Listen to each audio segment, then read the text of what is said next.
Sir police விசாரணையில் வந்து அவங்க விசாரிச்சாங்க சார். விசாரிச்சு எங்கள் தரப்புல இருந்து நாங்கள் எல்லாம் சொல்லிட்டோம். அவங்க தரப்பில் இருந்து அவங்க எந்த ஒரு பதிலுமே அவங்க சொல்லலைங்க. அவங்க எந்த பதில் சொல்கிற மாதிரி தெரிலைங்க. அவங்க தப்பு பண்ணியிருக்கிறோன்ற ஒரு கில்ட்டி ஃபீலிங்கே அவங்கக்கிட்ட இல்லைங்க. ஸ்கூலை விட்டு வெளியே போங்கன்னு ஏதாவது சொன்னாங்க? ஆமாங்க சார், கண்டிப்பாக சொன்னாங்க. நான் கேட்டேங்க, எப்படிங்க மேம் உங்கள் குழந்தைய இது மாதிரி உட்கார வைப்பீங்களா? நீங்கள் எப்படி என் குழந்தைய உட்கார வைக்கலாம்? நான் ஃபீஸ் கட்டி படிக்க வைக்கிறேங்க, ஒரு ப்ரைவேட் ஸ்கூலு, நான் ஃபீஸ் கட்டி படிக்க வைக்கிறேன். நீங்கள் எப்படி என் குழந்தைய நீங்கள் எப்படி இப்படி உட்கார வச்சு நீங்கள் எக்ஸாம் எழுத வைக்கலாம்னு சொல்லி நான் கேட்டேங்க அவங்கள. நான் கேட்டதுக்கு இல்லை அப்படிலாம் ஒன்றும் இல்லை, நீங்கள் தான் சொன்னனால தான் நாங்கள் வெளியே உட்கார வச்சோம் அப்படின்னு சொன்னாங்க.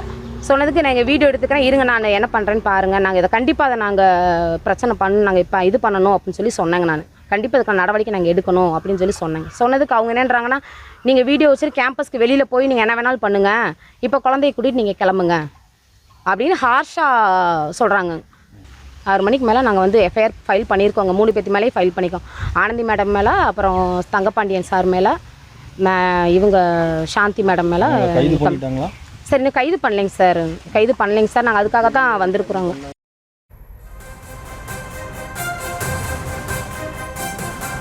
கோவை கிணத்துக்கடவு பகுதியில் பூ பெய்திய மாணவியை சித்பவானந்தர் பள்ளியில் வெளியில் அமர வைத்து தேர்வு எழுத வைத்த சம்பவம் பெரும் அதிர்ச்சியை ஏற்படுத்தியிருந்தது. இந்த நிலையில் காவல்துறையினர் விசாரணையை மேற்கொண்டு வரக்கூடிய நிலையில் பள்ளி நிர்வாகம் தரப்பிலிருந்து பள்ளி தாளாளர் தங்கவேல் பாண்டியன், உதவி தாளாளர் ஆனந்தி, உதவியாளர் சாந்தி மீது வழக்கு பதிவு செய்யப்பட்டிருக்கிறது. ஆனால் பள்ளி தரப்பிலிருந்து விசாரணைக்கு அவர்கள் ஆஜராகவில்லை என சிறுமியின் தாய் குற்றச்சாட்டை முன்வைத்திருக்கிறார். அது தொடர்பான அவர் அளித்த அந்த பேட்டியையும் நாம் பார்த்திருந்தோம்.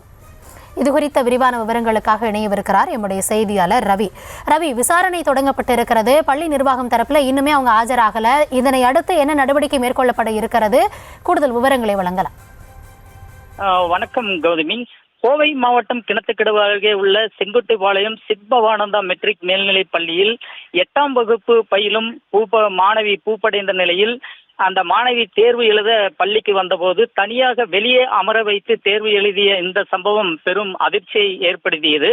இந்த சம்பவம் தொடர்பாக பாதிக்கப்பட்ட மாணவியின் பெற்றோர்கள் கொடுத்த நெகமம் காவல் நிலையத்தில் கொடுத்த புகாரின் அடிப்படையில் பள்ளி தாளாளர் தங்கவேல் பாண்டியன், உதவி தாளாளர் ஆனந்தி, பள்ளி உதவியாளர் சாந்தி உள்ளிட்ட 3 பேர் மீது வன்கொடுமை தடுப்பு சட்டத்தின் கீழ் காவல்துறையினர் வழக்கு பதிவு செய்துள்ளனர்.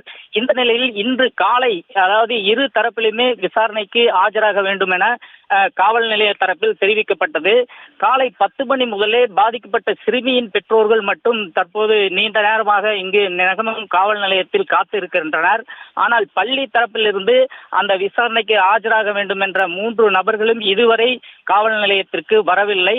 இதனால் அந்த பாதிக்கப்பட்ட சிறுமியின் தாயார், நாங்கள் காலையிலிருந்து இங்கே காத்திருக்கிறோம், ஆனால் பாதிக்கப்பட்ட எங்களுக்கு எந்த ஒரு நிவாரணமும் கிடைக்கவில்லை. ஆனால் சம்பந்தப்பட்ட பள்ளி நிர்வாகம் இதுவரை இங்கு வராதது மிகவும் வருத்தம் அளிப்பதாக அந்த பாதிக்கப்பட்ட மாணவியின் தாயார் பேட்டி கொடுத்துள்ளார் கௌதமி.